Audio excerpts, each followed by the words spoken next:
Nxitja e Resulullahit a.s. për nxënien e dijes. Nxënësit e shkollës Sufe që gjendeshin pranë të dërguarit të Allahut, se kushdo tjetër që kalonin pjesën më të madhe të kohës së tyre me të, që ishin përkushtuar për të mësuar parimet e Islamit, kryesisht Kur'anin dhe Hadithin, janë edukuar personalisht nga Resulullah.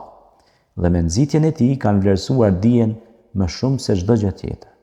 Këtë situatë Ukbe Amir el-Gjuhaniu, ndër nxënësit e Sufes, e shpjegon kështu: Kur ne ishim në Sufe, Resulullahi erdhi pranë nesh dhe urdhëroi: Cili prej jush dëshiron që në mëngjes të ikë në Buthan ose Akik dhe pa kryer gjuna e pa prerë marrëdhënie farefisnore, dëshiron të marrë 2 deve në gung të madhe dhe të pashme?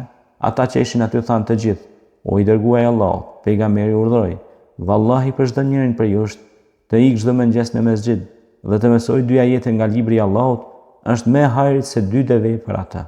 Nëse mëson 3 ajete, është më e hajrit se 3 deve. Nëse mëson 4 ajete, është më e hajrit për të se 4 deve.